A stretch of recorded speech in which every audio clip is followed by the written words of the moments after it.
सबको जय मसीह की।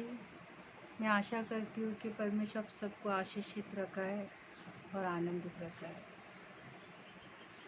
प्रियो, मैं कुछ बातें शेयर करना चाहती हूँ आप लोगों के साथ। कुछ 8 महीने हो गए मेरी छोटी बहन जो प्रभु में सो गई। तो प्रभु मुझे उसके द्वारा कुछ बातें किया है संडे को, परसों के दिन। तो मैं आप लोगों के साथ शेयर करना चाहती हूँ। 8 महीने पहले वो अब मेरे से 5 साल छोटी थी। वो 45 साल की थी और कोई बीमार नहीं थी, कोई दवा गोली चालू नहीं था, कुछ भी नहीं था उसको। मतलब अच्छा फिट थी वो, तंदुरुस्त थी, रोज़ वॉकिंग करती थी वगैरह, अपना पूरा ध्यान रखती थी वो। और खाना पीना खा के सोई वो। और रात को 3 बजे पानी पीने के लिए उठी। उसके बाद में पानी पी के कुछ 15 मिनट के बाद वो खुद ही उठी, खुद ही पानी लिया, फिर पीकर सो गई। 15 मिनट, सवा 3 बजे कुछ वो प्रभु के पास चली गई, इस दुनिया से चली गई वो। तो दूसरा दिन सुबह, मतलब उस दिन जिस दिन रात को वो चली गई, उस दिन सुबह इधर आने वाली थी, क्योंकि मेरे बेटे का शादी था दूसरा दिन।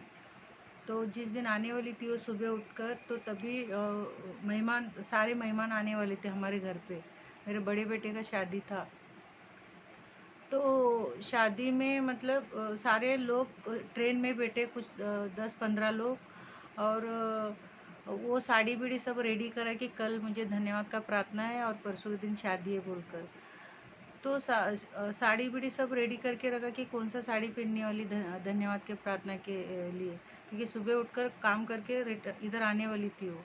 इधर ही पालेगांव में रहती थी वो। तो रात को ऐसा मैसेज आया इधर कि वो उसका पति ने कॉल किया मेरी बहन को, छोटी और एक बहन है मेरी बहन को, कि संगीता उठ नहीं रही है और मैं बहुत देर से उठा रही हूँ तो उठ नहीं रही हो। तो हम लोग यहाँ से हम लोग 3:20 को यहाँ से निकले और उधर पहुँचे। बहुत ठंडी का टाइम था वो, बहुत और हम कड़कड़ाते हुए, हमको टेंशन था कि कुछ बेहोश होके गिरी रहेगी, इस वजह से उसका पति कॉल कर रहे। यही हमारे दिमाग सिर्फ यही था कि बेहोश होके गिरी है और उठ नहीं रही। यही हमारे दिमाग में, ये मतलब ये तो कभी सोच भी नहीं सकते, मतलब हमारे दिमाग में आया भी नहीं कि ऐसा कुछ होगा उसको। तो हम जाके देखते तो पूरा उसका हाथ, ये दोनों हाथ ऐसा पीले गिर गए थे, कलर चेंज हो रहा था उसका। मैं हाथ देख के एकदम डर गए और ज़ोर ज़ोर से चिल्लाने लगी। बेड पे ही थी वो। तो मतलब वो हालत में कभी भूल भी नहीं सकती, मतलब बता भी नहीं पाऊँगी। फिर वहाँ से लोग जमा हो गए, चिल्लाने लगे, हम लोग तो आजू बाजू के लोग जमा हो गए। उसके बाद में हम लोग हॉस्पिटल लेके गए तो फिर उधर बोला कि मेरी बहन नहीं है, ऐसा बोला। तो हम लोग रिटर्न लेके आए वहाँ से। धन्यवाद का प्रार्थना का दिन था वो। तो धन्यवाद का प्रार्थना हमने सब कुछ मतलब ऑर्डर कर दिया था। कम से कम 120 लोगों का खाना ऑर्डर किया था, हमारे टेरेस पर रखा था। तो सब कुछ हमने फटाफट फ़ोन करके ऑर्डर मेरे बच्चों लोग कैंसिल कर दिया, धन्यवाद का प्रार्थना कैंसिल कर दिया। और जो भी मंडप बिंडप लगाने वाले थे उस दिन, एक दिन पहला लगाते हैं ना शादी से एक दिन, वो सब कुछ कैंसिल कर दिया हम लोग ने। फिर जो भी था उस दिन हो गया, उसका अंतिम क्रिया हम लोग ने किया। और मैंने फ़ोटो भी आप लोगों को फेसबुक में शेयर किया था, पोस्ट किया था। तो इस तरह प्रियो 8 महीने हो गए मेरी बहन जाकर। और मैं बहुत, मतलब वो मेरे हाथ में ही बड़ी हो गई। कई साल हम लोग साथ में रहे, कम से कम 20 साल तक हम लोग साथ में रहे, 15-20 साल। और वो मेरी मम्मी जब गुजर गई थी तो वो और एक मेरी छोटी बहन, वो और बाकी सारे बहन हम शादी करके चले गए थे। मैं ही थी जो मेरी और एक छोटी बहन, और वो संगीता जो चली गई वो। तो मेरे हाथ में ही बड़े हो गए, मतलब मेरी बेटी से कुछ अलग नहीं थी वो, समझो। तो मैं कई दिनों तक मुझे यही समझ में नहीं आया। वो सेवा कर रही थी, फिट थी, वो अच्छी थी, सेवा हर जगह सेवा के लिए जा रही थी, दौड़ रही थी, वॉकिंग करती थी, सब कुछ, मतलब सब कुछ अच्छा था। कैसा या ऐसा कैसा हो सकता है, मतलब मुझसे भी ज़्यादा वो सेवा करती थी।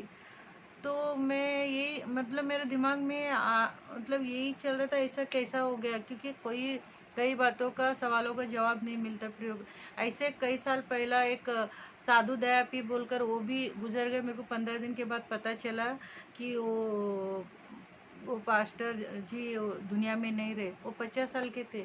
वो भी मैं प्रभु से कभी, तभी तो मैं नए नए प्रभु में थी, तभी इतना मैं बाइबल को जानती नहीं थी, मगर मुझे मुझे तभी भी मुझे बहुत सदमा लगा कि मैं एक हफ्ते तक रो रही थी कि ऐसा कैसा हो गया, एक अच्छा इतना पावरफुल प्रचार करने वाला पास्टर कैसे चला गया। मतलब मैं प्रभु से पूछती थी, प्रभु जो सेवा नहीं करे वो ऐसे ऐसे पड़े हैं, कुछ परिवार के लिए भी कुछ काम करने और सेवा का भी कुछ काम करने, वो लोग तो है इधर।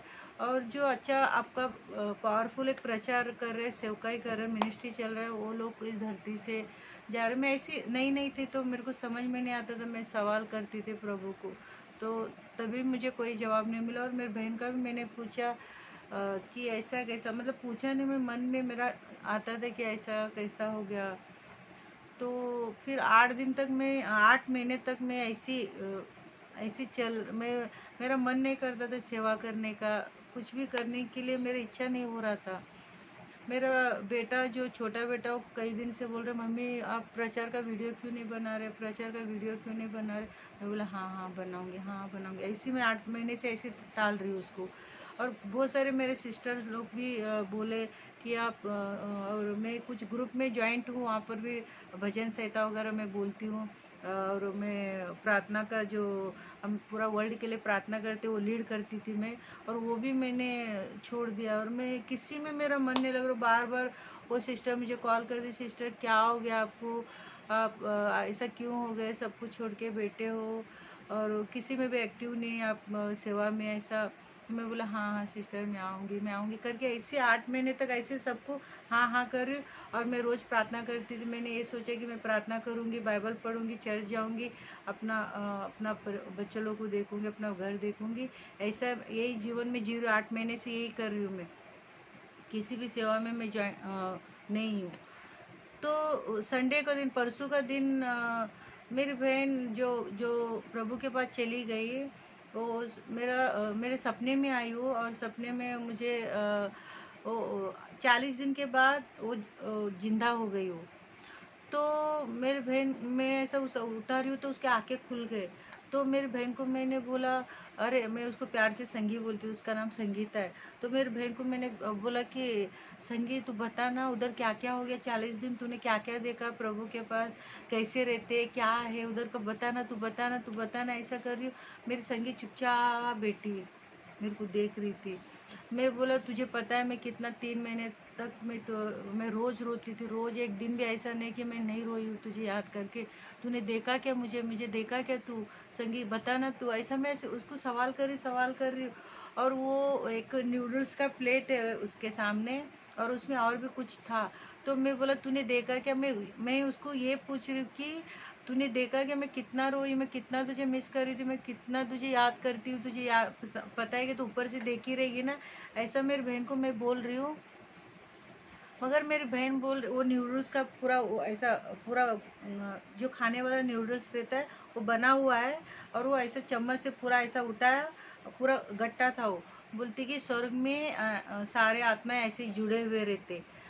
तो मैं धरती का बात कर रही हूँ, वो स्वर्ग का बात कर रही हूँ। मैं पूछ रही हूँ कि तूने देखा क्या, मैं कितना रोई, मैं तुझे कितना मिस कर रही हूँ। और वो स्वर्ग का बातें कर रही है कि उधर सारे आत्मा ऐसे जुड़े हुए रहते, एक मन रहते, जुड़े हुए रहते। ऐसे न्यूडल्स का गट्टा दिखा रही है और चम्मच से ऐसा उठाई और बोल रही देख ऐसा, जैसा ये जुड़े हुए ना ऐसे उधर के स्वर्ग में लोग ऐसे रहते हैं। तो मेरा आंखें खुल गए, और भी कुछ बातें हो गए, मगर मेरे आंखें खुल गए। मैं वही सोच रही थी और संडे के लिए मैं तैयार हो रही थी। मतलब संडे ही था ना उस दिन, तो परसों के दिन का बात कर रही हूँ। तो मेरी बहू को मैंने बातें शेयर किया। मैं बोला सबिता ऐसा ऐसा संगी ने मेरे सपने में आया और मुझे ऐसा ऐसा सपने में ये बातें हो गए। तो मैं वही सोच कर मैं चर्च गए। चर्च में भी यही बातें आया कि हमें प्रभु का सेवा करना चाहिए, हमें हमें तैयार रहना चाहिए ये। और कल भी एक मैं जो ग्रुप पे जुड़ी हुई थी, मैंने ऐसे एक क्लिप मैंने दबा, वॉइस मैसेज है उधर, वीडियो नहीं चलता है, सिर्फ वॉइस में हम लोग का प्रार्थना चलता है उधर। तो उधर मैं एक पास्टर का सुना, वो भी बोला कि हम प्रभु में बने रहना चाहिए। तो मैं वही सोच रही थी, पूरा दिन मैं वही सोच रही थी, प्रभु मुझसे क्या कहना चाहता है मेरी बहन को भेजकर। मैं क्या मेरे बच्चों के में लिप्त हो गई, मेरे परिवार में लिप्त हो गई। मैं नीचे की बातों में सोच रही हूँ, बस अभी प्रार्थना करना है, बाइबल पढ़ना है और चर्च जाना है, बस यही लाइफ में जीऊँगी। ऐसा 8 महीने से मैं ऐसे ही जी रही हूँ। पर प्रभु मुझसे ये कह रहा है, मैं समझ गई कि मुझे संसार की बातों की ओर नहीं, धरती की बातों की नहीं, अपने परिवार की ओर ध्यान हटाकर मुझे प्रभु की ओर लगाना है। क्योंकि संगी जो स्वर्ग की बातें कर रही थी, स्वर्ग में लोग कैसे रहते, स्वर्ग की बातों की ओर ध्यान था उसका, और मुझे वो तरफ आकर्षित कर रही थी कि स्वर्ग की बातों, क्योंकि मैं तो धरती का पूछ रही थी उसको, धरती पे देख मैं कैसी जी रही हूँ, तुझे याद कर रही हूँ, तुझे मिस कर रही हूँ, और मैं धरती का बातों में लगी पड़ी हूँ। मतलब बच्चों को देखना, वो बेटा सेटल हो गए, बेटा सेटल हो गए, बेटी सेटल हो गए, मैं अपना अपना नॉर्मल लाइफ जी रही हूँ। तो प्रभु मुझे मेरी बहन के द्वारा बताया कि मुझे स्वर्ग की ओर ध्यान लगाना, स्वर्ग की बातों की ओर, प्रार्थना की जीवन की ओर, मिनिस्ट्री और जो भी सेवा प्रभु ने दिया उसकी ओर ध्यान लगाना है। प्रियो, आज परमेश्वर यही कहता, आज मुझसे बातें कि मैं यही आपसे ये बातें शेयर कर रही हूँ। हो सकता है कि हम बहुत सारे लोग ऐसे हैं कि हम सांसारिक बातों में, कोई बात निराशा में जाकर हम लोग सांसारिक बातों में लगे पड़े। तो प्रभु आज कह रहे, ऐसा नहीं कि प्रभु आने वाला है, ये एक बात तो है ही है। दूसरा ये भी है कि मेरी बहन देखो अचानक प्रभु के पास चली गई। वो तो कोई बीमार नहीं थी, कोई भी कुछ भी नहीं था। हो सकता है कि प्रभु अपने पास लेने वाला रहेगा, क्योंकि मेरी बहन तो तैयार थी, वो कंटिन्यू मिनिस्ट्री कर रही थी, सेवा कर रही थी, प्रार्थना में थी, वो जो भी उसको काम मिलता तो वो करती थी। तो प्रभु ये कहना चाहता रहेगा कि कभी भी हमें धरती को छोड़ सकते हैं, हमें तैयार रहना है, प्रार्थना करते रहना है, बाइबल पढ़ते रहना है, और जो प्रभु हमें सेवा दिया वो सेवा करते रहना है, छोटा हो बड़ा हो जो भी हो। हमें अपन ऑनलाइन के द्वारा सेवा कर रहे हैं, या हम लोग वीडियो डाल के सेवा कर रहे हैं, या हम ग्रुप में जुड़े हुए हैं, हो सकता है हम पर्दे के पीछे सेवा कर रहे हैं, हम किसी के सामने नहीं आ रहे, जो भी प्रभु दिया। तो प्रभु यही कहना चाहता है प्रियो, आज मुझसे भी कह रहे हैं, और जो आज सब कुछ छोड़कर निराश होकर बेटा, उनसे भी प्रभु यही कह रहा है कि हमें स्वर्ग की बातों की ओर ध्यान देना है, और प्रभु जो हमारे लिए रखा है वो काम को हमें करना है प्रियो। और मैं वही करने की कोशिश कर रही हूँ, और ये वीडियो के द्वारा आप लोगों के साथ ये बातें मैंने शेयर किया। और आप लोग भी मेरे लिए प्रार्थना कीजिए, ताकि मैं जो प्रभु मेरे लिए रखा है वो मैं सेवा करूँ। जब भी मुझे धरती छोड़ना पड़े तो मैं तैयार रहूँ। सिर्फ प्रभु आने आने वाला है, उसका इंतज़ार में नहीं, प्रभु हमें बीच में से भी, जैसे मेरे बहन को लिया वैसा हमारा भी समय होगा। इसीलिए प्रभु कह रहे हैं कि हम हमेशा तैयार रहना है। तभी वो लोग उस टाइम पर भी वो लोग बोलते थे कि वो समय, रात बीत गए, दिन आने वाला है। वो लोग भी ऐसे जीते थे कि नया नियम में परमेश्वर के दास चेले लोग ऐसे जीते थे कि अब भी प्रभु यीशु आएगा। मगर वो लोग तो प्रभु में सो गए। तो हम भी यही इंतजार करें, मगर हम बीच में हम सो सकते, प्रभु के पास जा सकते, और प्रभु में हम हमेशा के लिए सो सकते हैं प्रियो। तो प्रभु यही कह रहे हैं कि हमें क्या करना है, कि हमें तैयार रहना है। कोई भी निराशा के बात हमारे दिल में रख कर हम सब कुछ छोड़कर ठंडा जीवन नहीं जीना चाहिए। जो प्रभु मुझे समझा, मैं भी वही आप लोगों के साथ ये बातें शेयर करी। आप लोग भी अगर कोई निराशा में है, सब कुछ छोड़कर ऐसे बैठे, तो प्रियो उठ जाइए और प्रार्थना में लग जाइए। जो भी प्रभु आपको आगे लेके जा रहे हैं वो काम करते जाएंगे हम। आप लोग भी मेरे लिए, मेरे परिवार के लिए प्रार्थना कीजिए। प्रभु आप सबको आशीष करें, और इस वीडियो के द्वारा प्रभु आप सबको एक नई राह दे, और एक नई बल, नई शक्ति, नया सामर्थ्य देकर प्रभु आपको आगे बढ़े। God bless you.